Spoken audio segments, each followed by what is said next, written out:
하나님의 사랑, 그 깊은 사랑,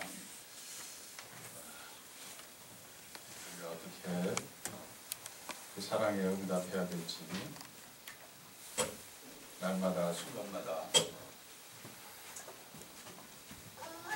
산책하게 되는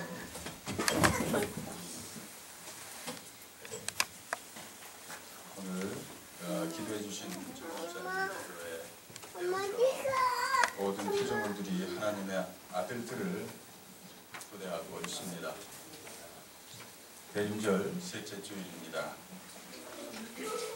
모쪼록 여러분들 마음에 무겁고 어둡고 칙칙한 세상의 짐을 내려놓으시고 그리스도의 심장을 더 쥐는 그런 시간 되기를 바랍니다. 요즘 전 지구촌으로 퍼지는 IS의 단체들의 테러를 접하죠. 이에 질세라 미국을 무시한 서방 동맹국들이 합세해서 또 이라크의 IS의 거점을 연일 폭격하는 광경을 우리는 쉽게 뉴스를 통해서 볼 수 있습니다. 미국 공화당 대선 후보 트럼프라는 사람은 또 그런 미국의 보수적인 국민들의 불안 심리를 이용해서 모든 무슬림들의 미국의 출입을 철저하게 막자고 주장을 하면서 그 사람이 대선 공화당 후보입니다. 얼핏 이런저런 정황을 보면서 세무엘 헌팅턴이 얘기했던 기독교 문명과 이슬람 문명권 사이의 문명 충돌이 얼핏 현실화되는 것 같이 느껴지기도 하는 요즘입니다. 우리나라에서 회자되는 말 중에 수저 계급론이라는 얘기가 있습니다. 들어보셨습니까?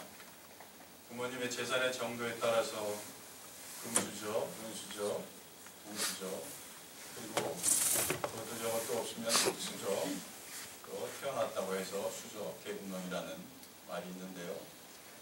이 수저 계급론이 개인의 노동의 노력으로서 자기의 자본을 만드는 것에 비례해서 고령화와 저성장으로 인해서 부모로부터 상속받고 증여받은 그 액수로 자산을 증식하는 그 비율이 점점 높아진다고 해서 이 수저 계급론이 조금씩 설득력을 얻게 되고 있는 시점입니다. 여러분들은 어떤 수저를 갖고 이제 물고 태어나셨나요? 하나님이 흙으로 빚으셨으니 우리가 흙수저라고 저는 생각합니다.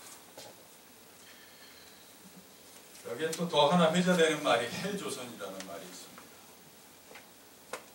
헬이라는 건 영어로는 지옥을 뜻하죠.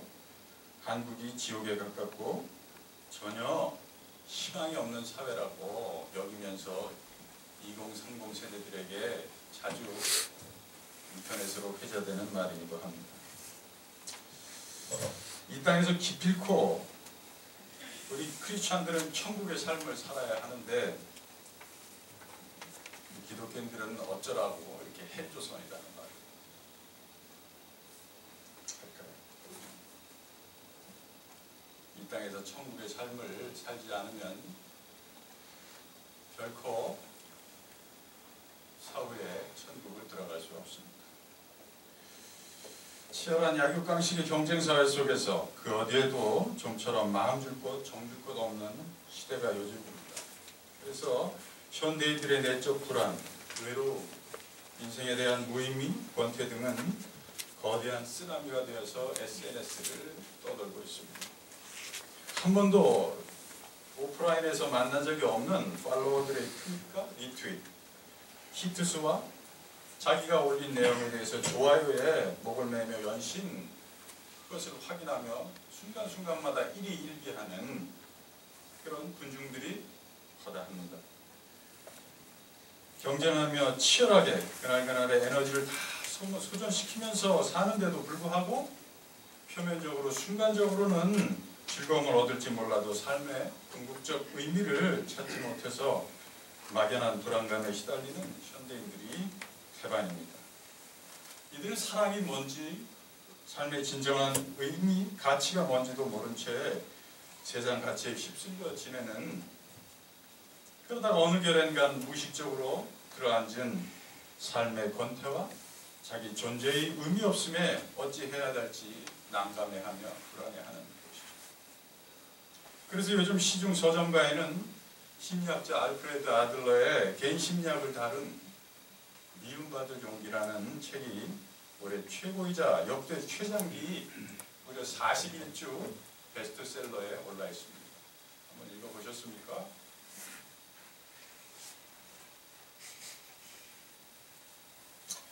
톨스토이는 인간의 생명이 비참한 것은 인간이 육체적 존재인데서 비롯되는 것이 아니다. 인간이 이렇게 생명이 비참한 것은 자신이라는 개체의 생존을 인생 자체이자 행복 자체라고 여기는 데서 비롯된다고 말하고 있습니다. 인간에게서 일어나는 모순과 분열과 고통도 인생과 행복을 모두 그렇게 개체 생존을 인생 자체이자 행복 자체라고 생각하는 때문이다라고 얘기하고 있습니다. 이 얘기는 따라서 현대인들이 고통스러운 것은 적자 생존의 치열한 경쟁 구도,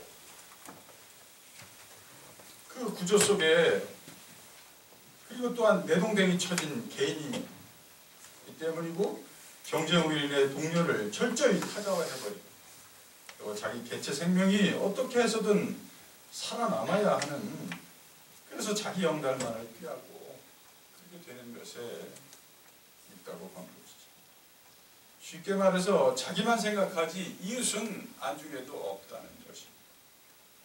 그러므로 현대인들은 공동체의식, 동료의식, 동질의식, 공동체에 대한 헌신 등의 얘기를 하면 시큰둥하기 마련입니다. 이렇듯 자기중심적 생활 방식에서 고통은 피할 수 없는 인간 세상의 현실이라는 것입니다. 하나님이 떨기나무의 불꽃으로 찾아오시는 이유는 그렇게 세상 가치에 노예가 되어 갑옷처럼 사는 우리를 떼내기 위해서이며, 또 사회 정의와 평화, 또 풍성한 생명을 위해서입니다. 인간의 영원한 갈망은 사회 정의와 평화, 풍성한 생명입니다. 왜 그럴까요? 우리의 영원한 갈망이 왜 그것일까요? 그것은 우리를 흙으로 빚으셨지만 당신의 숨을 우리에게 불어넣으시고 하나님의 형상을 따라 우리를 그렇게 지으셨기 때문이지 다른 이유가 없습니다. 그렇게 지으셨습니다. 따라서 사회 정의와 평화와 풍성한 생명, 그것은 우리의 갈망이기도 하지만 동시에 하나님의 갈망이기도 하십니다. 이 갈망에 대한 노력이 곧 참되고 선한 인생인 것입니다. 톨스토이는 그의 책 인생론에서 참된 인생을 선에 대한 욕구로 보고 있습니다. 인생의 의는 선을 향한 인간의 노력 속에 있다. 오직 선만이 인생의 목적이 될 수 있으며 인간은 모두 이 목적을 향해 나아가야 한다고 쓰고 있습니다. 톨스토이는 계속 말합니다. 이 목적, 선을 향한 참된 인생을 달성하기 위해서는 사랑으로서 가능한데, 그가 정의내린 사랑은 신의 활동으로서 동물적 자아의 행복을 뒤로 부정하고 뒤에 남은 동물적 자아의 행복을 부정한 뒤에 남은 것으로서 이웃의 행복을 위한 시구다, 이렇게 말하고 있습니다. 한마디로 말해서 중심이 자기에게서 이웃으로 옮겨가는 것이다. 곧 이웃사랑입니다. 그는 계속 이렇게 말하고 있습니다. 사람은 모든 것이 행복하기를 바라는 감정, 모든 것을 행복하게 해주고 싶은 감정, 자신을 바쳐서라도 모든 것을 충만하게 해주고 싶은 감정이다. 행복에 대한 충만한 감정이다. 그러므로 참된 인간의 생활은 이 사랑 속에 있다라고 말하고 있습니다.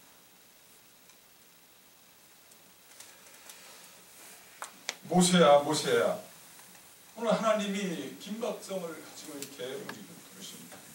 상황의 긴박성과 사명의 중요성, 하나님의 안타까운 심정을 이 부름에서 우리는 느낄 수 있습니다. 우리가 이렇게들 못 살고 있어서겠죠. 하나님께서 바로 여러분을 다급하게 부르시는 이유가 여기에 있습니다. 종살이하는 히브리 민족도 구원해야겠지만 바로 오늘의 모세인 우리 자신의 중심을 이동해서 구원의 길을 가라는 것입니다. 이 부름에 대답할 때 궁극적으로 여러분이 사는 것이고 이 부름에 응답할 때 여러분의 생명이 풍성해지는 것입니다. 이 부름에 순종할 때 바로 여러분 주변이 평화와 정의로 물드는 것입니다. 오늘 본문은 애굽에서 종살이하던 이스라엘 민족을 이끌어낸 모세라는 인물을 통하여 우리를 돌아보는 시간을 갖고자 합니다. 자기 민족을 노예살이로부터 구원해 가나안으로 이끌었던 위대한 인물 모세는 그가 지도자로서 하나님께 소명을 받기까지 어떤 시간을 보냈으며 무엇을 내려놔야 했고 무엇을 견뎌야 했는지를 들여다봄으로써 피차가 하나님의 은혜를 받고자 합니다. 오늘 사건은 모세라는 한 인물이 그의 출생과 성장과 삶의 도전과 실패 그리고 광야 40년의 연단을 거쳐 신실하신 하나님의 마음과 다시 만나 소명을 받고 이스라엘 민족을 구원하는 여정의 중간쯤에 위치해 있습니다. 예를 들어 축구 경기로 말하면 전반전을 뛰고 후반전에 들어가기 전 하프타임과 비슷하다고 보시면 되겠죠. 공자가 말한 50이면 지천명의 단계점 되지 않을까. 축구 전반전 끝나고 하프타임 때는 어떻습니까, 여러분? 처음에는 뛰어터라 일단 물도 마시고 뭉친 근육도 풀고 좀 쉬죠. 그러면서 어느 정도 숨이 고르게 되면 감독으로부터 전반전에 대한 플레이에 대한 복귀, 즉 분석이 들어가고 반성할 거 반성하고 이어서 후반을 위한 작전과 전술을 감독으로부터 코치받습니다. 하나님을 감독으로 한 하프타임 생각만 해도 기대가 되고 든든하지 않습니까?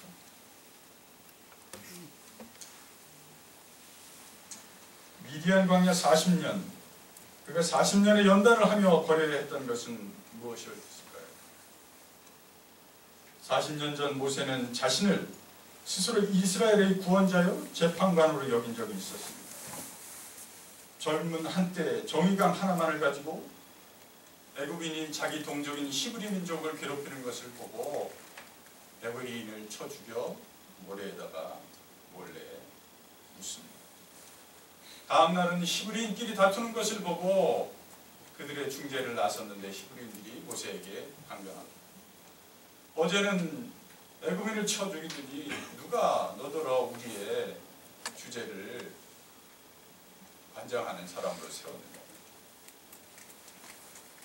모세는 그 길로 미디안 광야로 피신하죠.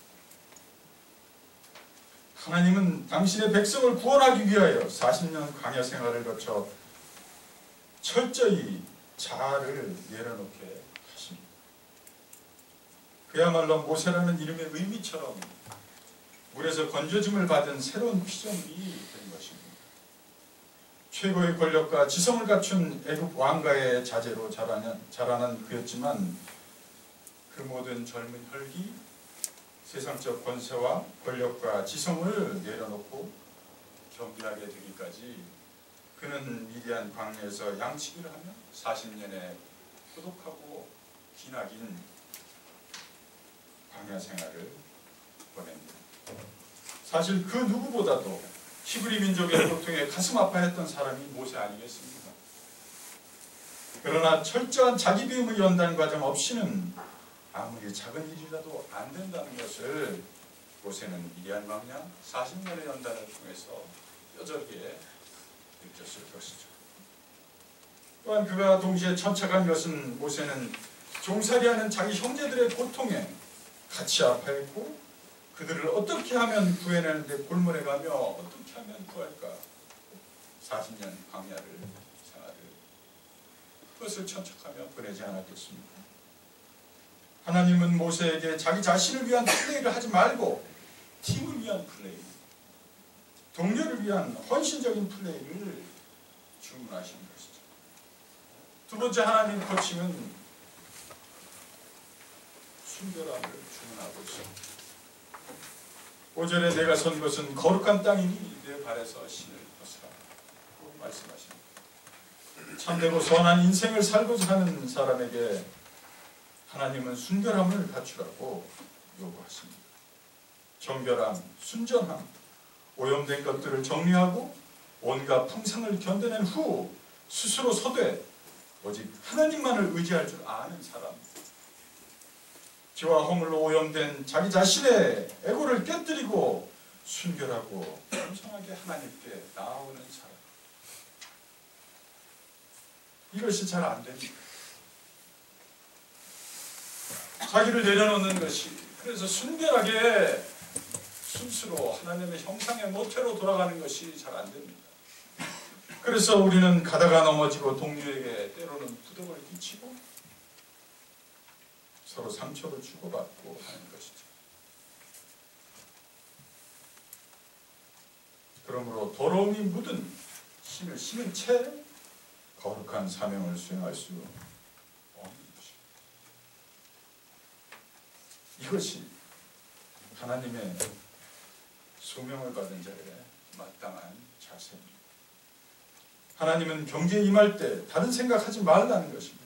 지나간 실수나 잘못, 전반전의 실점 등을 괴로워하지 말고 과거는 깨끗이 잊고 오직 지금 여기에서만 이 게임에만 최선을 다하라고 코치하고 계시는 것입니다.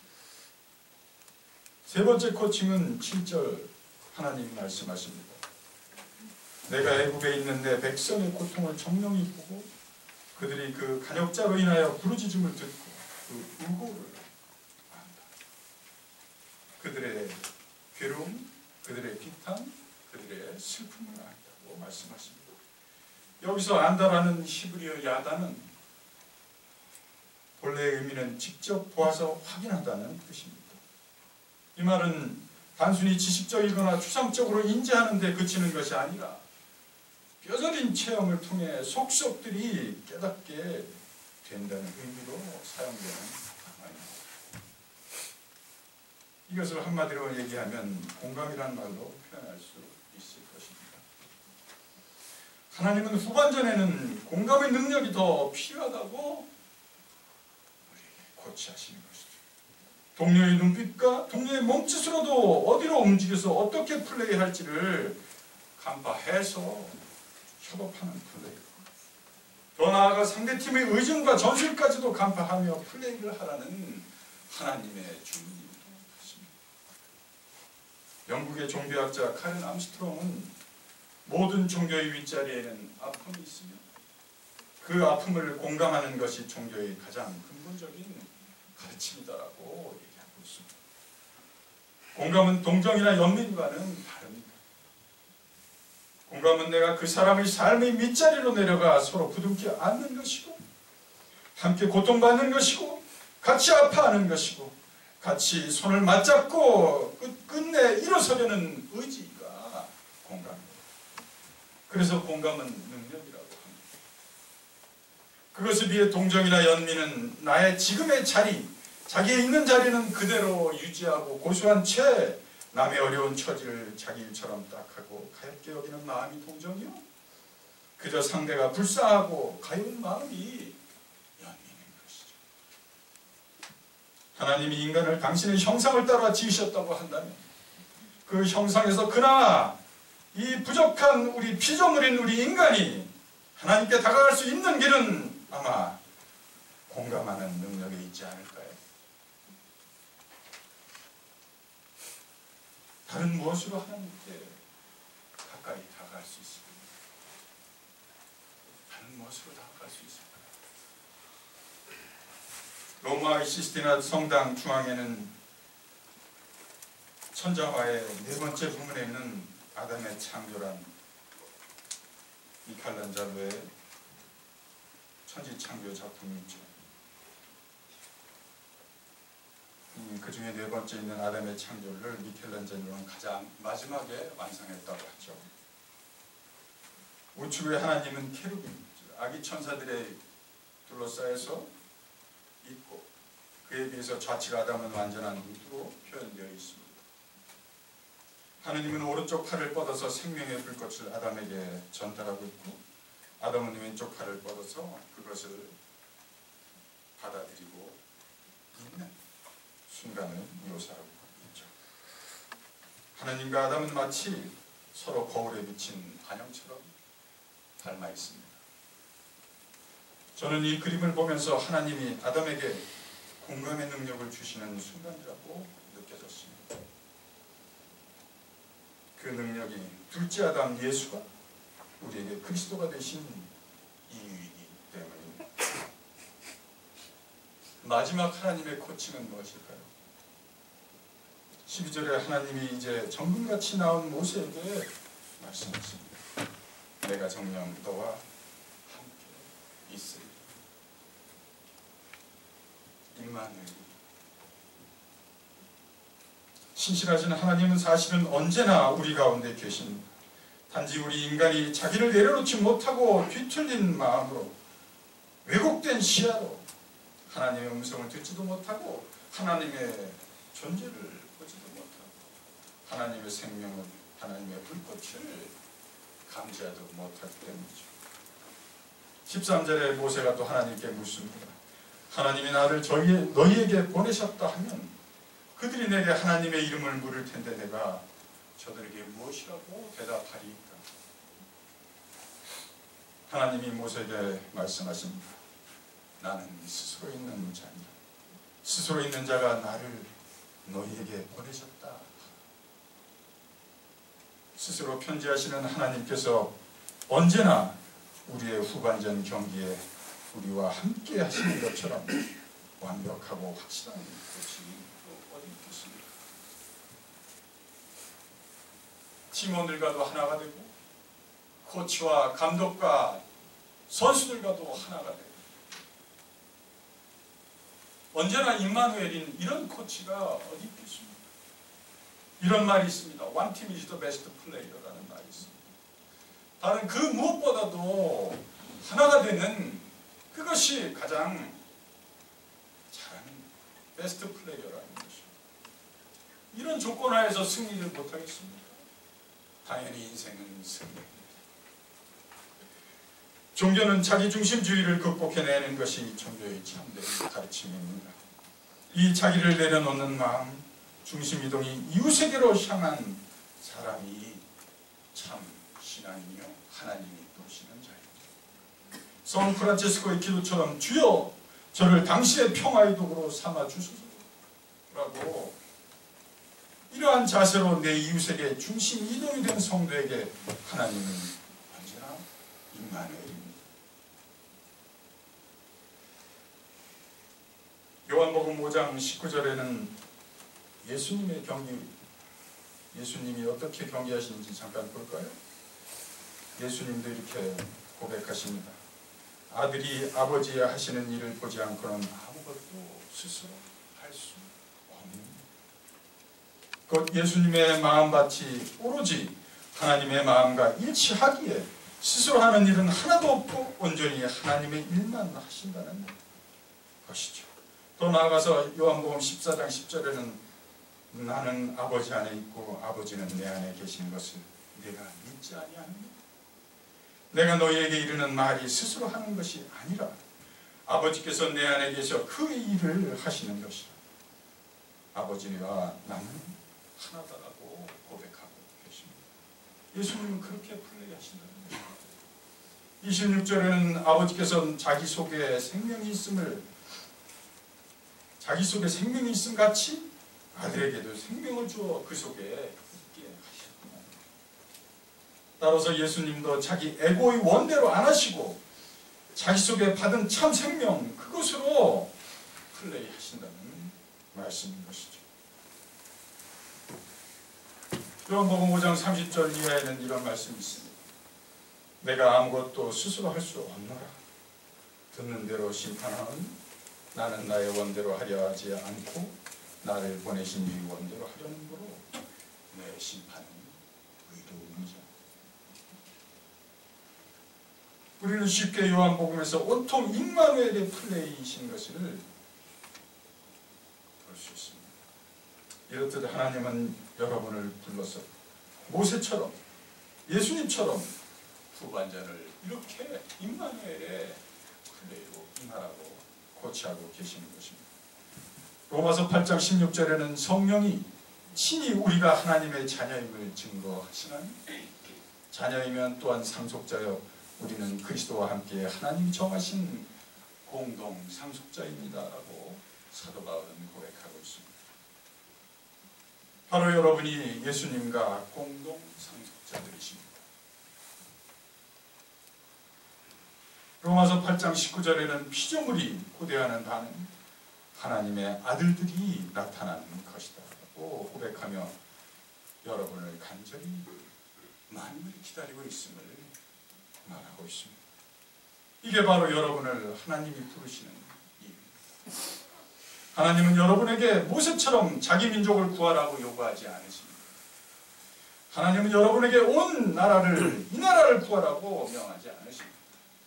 하나님은 여러분에게 온 세계를 구하라고 요구하지 않으십니다. 하나님은 여러분에게 바로 여러분 자신을 구해내라고 부르시는 것입니다. 하나님은 아십니다. 바로 여러분 자신이 살아야 여러분 가정이 살고 여러분의 교회가 살고 직장이 살고 이 사회가 이 나라가 풍성해지는 것을 하나님은 알고 계십니다. 간디는 이런 말을 남겼습니다. 당신이 평화가 될 때 세계의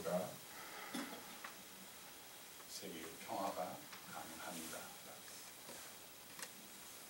대림절 한복판에 서 있습니다. 여러분이 이 땅에 그리스도를 기다리시듯이 하나님도 여러분 가운데서 그리스도를 갈망하십니다. 페르시아의 신비주의 시인이자 이슬람 법학자 무함마드 루미의 시에 이런 글이 있습니다.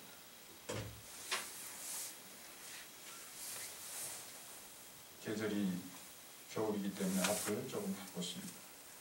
겨울 정원으로 오세 빛과 와인과 눈꽃으로 향기가 가득하네요. 당신께서 오시지 않으시면 이게 다 무슨 소용인가요? 그리고 당신께서 오시면 이게 다 무슨 소용인가요? 기도하시겠습니다.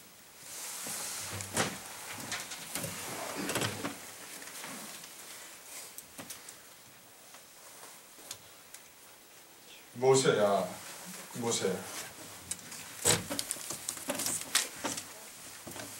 예, 하나님 아버지, 말씀하옵소서. 저희가 여기 있나요? 예수 그리스도로 기도합니다.